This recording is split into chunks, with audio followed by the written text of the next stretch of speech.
early on, he would struggle. He started off 0 for 5 in this game, some wobbly passes, interception there by L'Jarius Sneed. 6 incompletions to start the game, the longest one in his career, and yet he would find a way to get it back together. This play was just crazy. What are you doing, Demarcus Robinson? And then, can this be a touchdown? Touches, fall on it, and Alex Anzalone, knocks it out. Saints fans saying, all right, we got the safety, but look how close this was to a touchdown. It's a lot harder than it looks. That ball is spinning on its side. It's really difficult. Breeze is like, okay. Third quarter, we got a close one here, 14-9. Breeze goes back, looking. So much time. Our guy, Latavius Murray, sneaks out of the backfield, and he goes pay dirt, touchdown. The Saints would miss the 2-point conversion, but they would take the lead in this one. That means Mahomes has to answer, and it's 2nd and goal. Veers left, and look at the catch by Mecole Hardman here. That is 2 feet. That is inbounds. Look at it again. 1, 2, and look at those pellets. It might be the toe drag swag of the year, Burleson. We'll get to that. 4th quarter, 21-15. They pull this one out of their hat. It's a run pitch option. Looks like a college game from the 1980s in the WAC conference when you do this stuff. Le'Veon Bell puts it in. Chiefs would take the lead. Chiefs would win this game. They go on. Of course, they were watching Clyde Edwards-Helaire. Ian just reported. Likely out for the regular season. Hope for the playoffs. But another victory for the Chiefs. This one on the road in the Superdome. Let's hear from Patrick Mahomes after the game. You got to be able to win games in this league. I mean, that's it at the end of the day. I mean, it looks cool and it feels awesome to win by 20, 30 points. But when you have a team that can find a way to win with their offense, the defense, and special teams every single game and find a way to win no matter what the score is, those are the teams that make runs at the end of the year.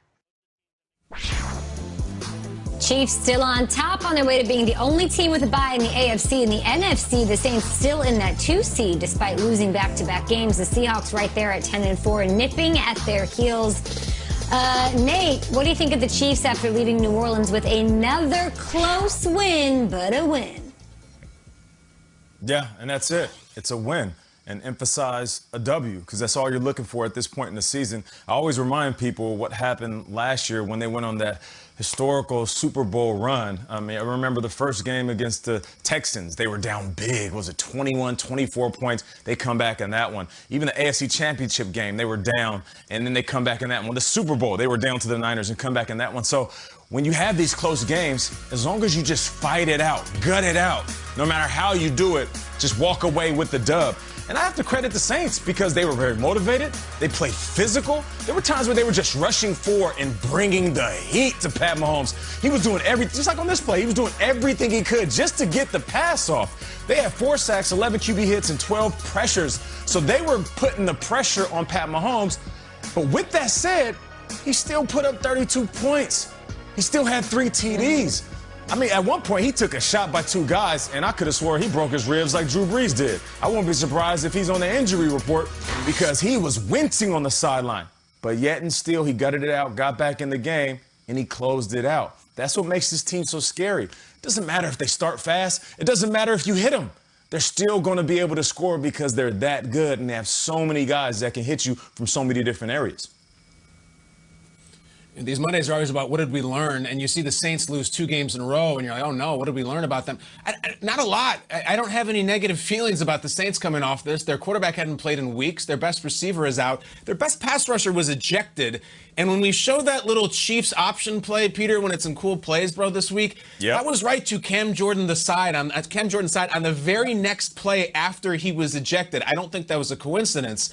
But as far as the Chiefs, this was a very, very expensive win because the Clyde Edwards-Helaire injury thing is massive. It is a massive injury having nothing to do just with the Chiefs or the AFC West or even the AFC. This is an NFL injury because this injury could keep them from winning a Super Bowl. This is a huge deal. Now, Rap Sheet said earlier he is out for the regular season, and the word hip was involved, and I get terrified of that word for running backs because Clyde has been awesome. Now the fascinating story is that one of the most important people in the entire NFL is Le'Veon Bell. Le'Veon Bell, it's almost like this is destiny from the stalemate with the Steelers to the year out of football to the terrible middling season with the Jets to now showing up, and it's like, oh my God, Le'Veon Bell, you might decide whether or not Patrick Mahomes and Andy Reid get a second Super Bowl this year.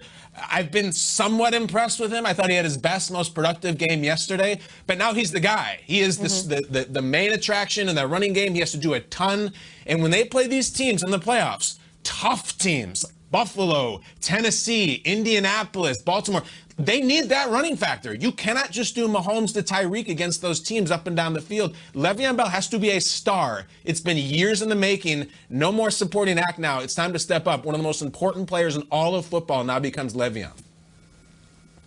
It's why the 2020 NFL season is so unpredictable.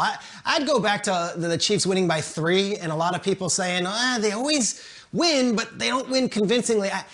I understand that. I also would say they went into New Orleans and won. They went into Miami and won. They went into Baltimore and won. They went into Tampa and won. And guess where else they won?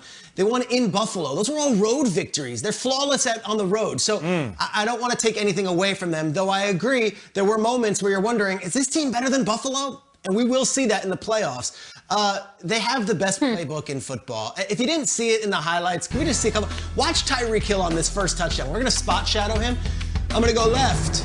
I'm going to go right. I'm going to go left. And then I'm going to sneak into here and throw it to me, and I'm going to score a touchdown. Like, that's all pre-snap. That's incredible. How about this? Coming right out of the commercial break, the second touchdown of the game. This is the Kelsey one. Mahomes under center, quick, whip, done. Like, what is that? I don't see that being done by other teams. That's a touchdown. This is a ridiculous play. You just don't see. And we saw the Hardman touchdown, but I was almost more impressed with that Le'Veon one. Kyle, you're right. Out goes Cam Jordan, gets ejected. Davenport has to come in. Marcus Davenport, he might not be ready for this situation. And they go right to him, and they attack exactly where Cam Jordan was protecting the edge the entire game, and they score. This is what bails them out in these games. They're smart, they're great, and they've got the best playbook in all of football. And they very rarely run the wrong route or make the wrong play. You watched Rodgers on Saturday, and he's sitting there, and he's biting his lip, and he's talking like this. And you watch some of these other offenses, and it feels like one receiver's not doing the right thing. The Chiefs are all on the same page. They're all dialed in up here, and they all speak Andy Reid and Eric Bieniemy's language. They always seem to win, even if it isn't by 20 points. It's so true. As we go week by week, Triggs, I'm like, why are we even doing the show? Like, he throws 3 interceptions. They win the game. Toughest competition they faced all year in the Saints. Great defensive performance. Romo was saying you can't play much better defense than this. They gave them everything they could. They took care of the Chiefs offense as well as anything. Nate says it. They still put up 32 points against this defense. Trey Hendrickson hit Mahomes 5 times. An incredible performance from the gloveless wonder. They made them uncomfortable. They did it all. They were all over the place, but still the Chiefs did their thing. It was discouraging in that way. You have to play your perfect game against the Chiefs. It's like when you go against Tyson and Punch Out, you can hit the right buttons and dodge 90% of the uppercuts, but that 10% you mess up, you are absolutely on your butt. You need to play a perfect game. The Saints couldn't get it together on offense. Offensively, I think they're fine. So I was discouraged in that way. But on the flip side, then I look at the Saints, and I just think it's important to point out, I do think this is the best defense in the NFC. So if they don't get the bye, and it's unlikely that they will, and they do have to face whoever beat them and then go to Lambeau and take on Aaron Rodgers, I don't hate that defense. I don't hate the Saints defense going into Lambeau and giving them trouble. And I'm not scared of the Green Bay defense necessarily. So I just think it's really important to keep an eye when we talk playoffs and momentum. That defense was really, really good despite that 30 points. So you can see it different ways. Just wanted to point that out and give Hendrickson some love. Okay, let's bring in Ian Rapsheet, our NFL Network insider here. The Chiefs getting the win. Everyone's, of course, concerned about Clyde Edwards-Helaire. Saw a bit of an update from you on Twitter. Everybody should follow at Rapsheet. What's the latest? Well, it definitely seems, Kay, like it looked a lot worse than it actually is, and the Chiefs are going to get an MRI today, actually, on 2 body parts. It's not just the hip, but it's also the ankle, but x-rays were negative on Clyde Edwards-Helaire, and that kind of gruesome, scary-looking injury you're seeing right there, one that left him hobbling off, putting no weight on it. My understanding is he's done for the regular season. Not a surprise. The safe move for the Kansas City Chiefs, but based on the MRI, they're hoping for good news, and they chance he could be back for the playoffs. If that's a situation, if that's what happens after the MRI, it would be very good news and a sigh of relief for Kansas City. Obviously, meanwhile, another injury that we have been tracking, another one that really looked pretty scary right when it happened, reigning Defensive Player of the Year, Stephon Gilmore, the Patriots' top cornerback and one of the best cornerbacks in football. It was initially labeled a knee injury. My understanding is it's actually a leg injury and not nearly as serious as it appears. Based on where the Patriots are, out of the playoffs now officially. Gilmore expected to be done for the regular season, but he's going to have tests today on more of the thigh, quad area, kind of above the knee, just to see what is there, but certainly not something where it is an injury as serious as we thought. Appreciate the update. Some optimism all around.